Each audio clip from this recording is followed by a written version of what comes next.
yên như đó bia đủ mà lên nó bia lo nhiều chuyện bia đủ lo cái nghe đủ na bố bia cái mà cái gì đấy bố cái bia cái trong à bố như là cái nằm mà xe thoát hay cho mà cái lo nằm mà lo cái gì đủ na nằm mà cái sáng này đủ mà lên lo yên như đó họ thà lo yên này đi mà lo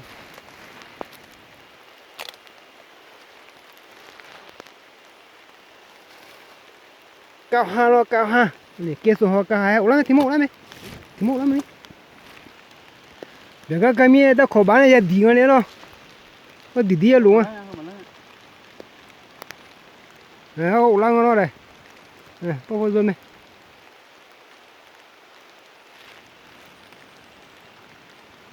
du nó không ủa lắm này đủ na thì có phép bay luôn nó phải đủ lên mấy này gì đâu ô có phải chẳng này đây ui yếm măng á ui chỗ khoai gì là hư tiền ngay ô đây cái măng bà lều không à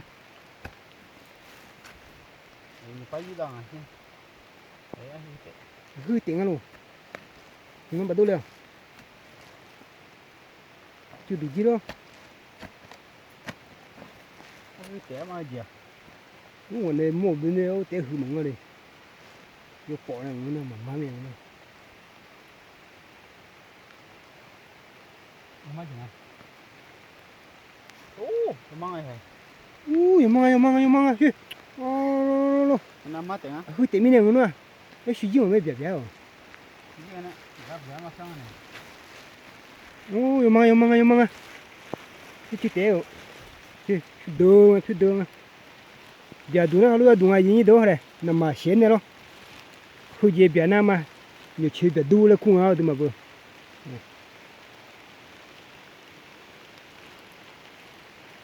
bây giờ phải gì không đủ là được đó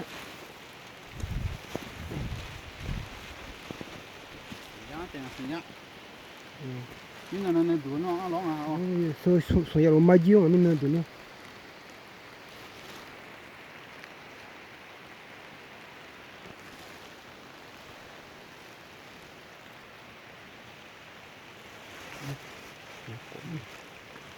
ô hiu ô chăng à được bỏ gì mà có nhiều măng ở đây ô sử dụng à thì mẹ giang tiền à nhiều cái mía thì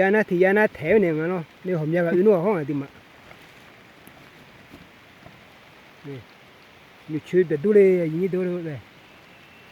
thế là tiền này hư tiền mía năng mà mang lo